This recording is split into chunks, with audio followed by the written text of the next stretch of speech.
दोस्तों इस वीडियो में हम जानेंगे गंगा नदी के बारे में। गंगा नदी भारत की सबसे लंबी नदी है जिसकी लंबाई 2525 किलोमीटर है। उत्तराखंड में भागीरथी और अलकनंदा नदी देवप्रयाग में मिलकर गंगा नदी का निर्माण करती हैं। इसके बाद गंगा नदी हरिद्वार में मैदानी भाग में प्रवेश करती है।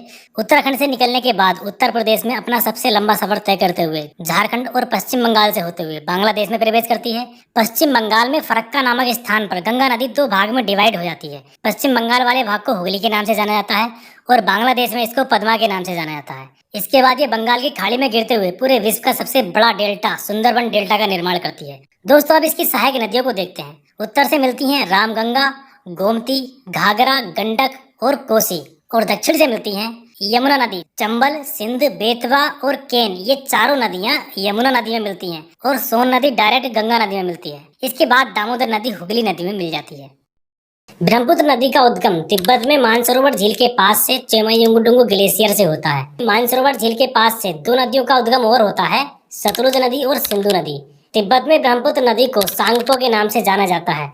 और दोस्तों यह हिमालय के समांतर पूर्व की ओर बहती है और बृहद हिमालय की सबसे पूर्वी चोटी नामचा बरवा इसके पूर्व से घूमती है और यू टर्न लेते हुए दिहांग गोर्ज का निर्माण करती है और भारत के अरुणाचल प्रदेश में एंटर करती है। अरुणाचल प्रदेश में यह नदी दिहांग या सियांग के नाम से जानी जाती है। इसके बाद असम में इसको ब्रह्मपुत्र नदी के नाम से जाना जाता है।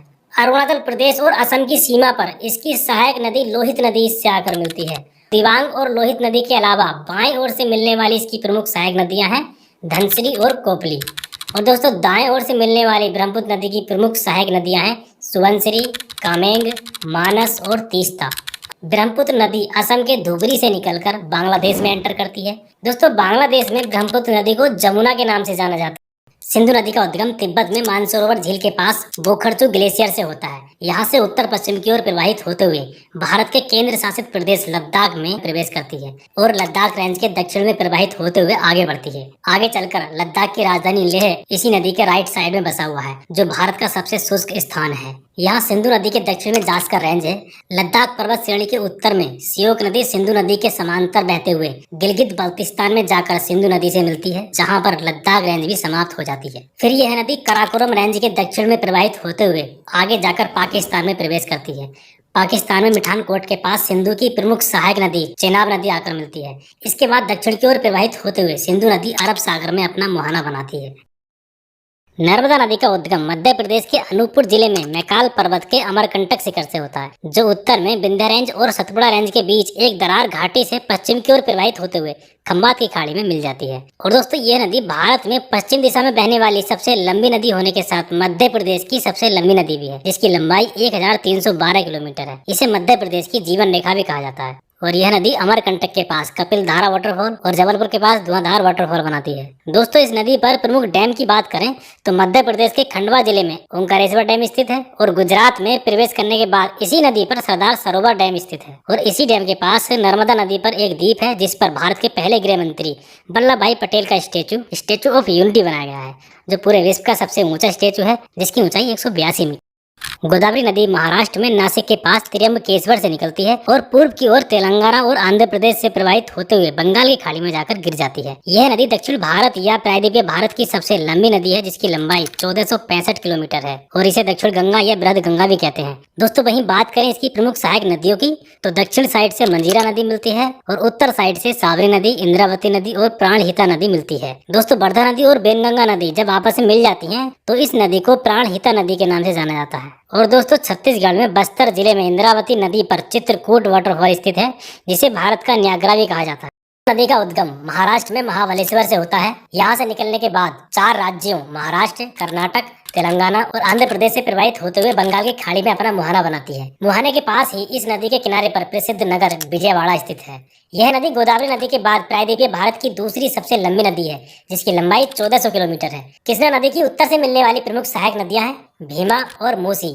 यहाँ मूसी नदी के किनारे पर तेलंगाना की राजधानी हैदराबाद स्थित है। और दक्षिण दिशा से मिलने वाली प्रमुख सहायक नदियां हैं कोयना, दूधगंगा, मालप्रभा और तुंगभद्रा। तुंगभद्रा कृष्णा नदी की सबसे बड़ी सहायक नदी है। प्रमुख डैम की बात करें तो तेलंगाना और आंध्र प्रदेश राज्य की सीमा पर कृष्णा नदी पर श्री सैलम डैम और नागार्जुन सागर डैम स्थित है। Nagarjuna Sagar Srisailam tiger reserve Bharat का सबसे बड़ा बाघ अभ्यारण्य है। इसके अलावा कृष्णा नदी पर तेलंगाना में जुराला डैम है और कर्नाटक में अलमाटी डैम है और महाराष्ट्र में धोम डैम स्थित है। नदी दक्षिण भारत की चौथी सबसे लंबी नदी है, जिसकी लंबाई लगभग 805 किलोमीटर है।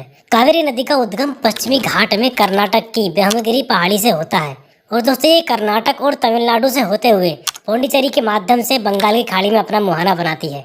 दोस्तों कावेरी नदी के पानी को लेकर कर्नाटक और तमिलनाडु राज्यों में विवाद भी रहता है। अब हम इसकी सहायक नदियों की बात करते हैं। कावेरी नदी की बाएं ओर से प्रमुख सहायक नदियां हैं हेमावती, सिमसा और अर्कावती, और दाएं ओर से मिलने वाली इसकी प्रमुख सहायक नदियां हैं काविनी, भवानी और अमरावती। इस प्रकार इसका अपवाद तंत्र 3 राज्यों में होता है, कर्नाटक, केरल और तमिलनाडु। कर्नाटक में कावेरी नदी पर शिव समुद्रम जलप्रपात भी स्थित है, जो कि आयतन की दृष्टि से पूरे भारत का सबसे बड़ा जलप्रपात है। दोस्तों कावेरी नदी के किनारे बसा हुआ शहर तिरुचिरापल्ली हिंदुओं का प्रसिद्ध तीर्थ स्थल है। रेखा नदी के बारे में, इसका उद्गम झारखंड में दक्षिणी छोटा नागपुर के पठारी भूभाग में रांची जिले के नगरी गांव से होता है। रांची जिले से प्रवाहित होते हुए यह नदी सिंहभूमि जिले में प्रवेश करती है। यहाँ से यह उड़ीसा और पश्चिम बंगाल से होते हुए बंगाल की खाड़ी में गिर जाती है और इसकी लंबाई लगभग 474 किलोमीटर है। दोस्तों इसके नाम से ही पता चलता है इसके रेत में गोल्ड की मात्रा पाई जाती है, लेकिन गोल्ड की मात्रा कम होने के कारण इसको व्यावसायिक उपयोग में नहीं लिया जाता है। पठारी भाग की चट्टानों वाले प्रदेश से प्रवाहित होने के कारण स्वर्णरेखा नदी तथा इसकी सहायक नदियां गहरी घाटियां तथा जलप्रपातों का निर्माण करती हैं। दोस्तों इसकी प्रमुख सहायक नदियों की अगर हम बात करें तो कांची, करकरी और खरकई इसकी प्रमुख सहायक नदियां हैं और इसके प्रमुख जलप्रपात हैं हुंड्रू प्रपात, गौतम धारा जलप्रपात और दोस्तों सहायक नदी कांची पर दसम जलप्रपात। दोस्तों ये वीडियो पसंद आई है तो इस वीडियो को लाइक कीजिए और ऐसी और वीडियो देखने के लिए इस चैनल को सब्सक्राइब कीजिए। Thank you.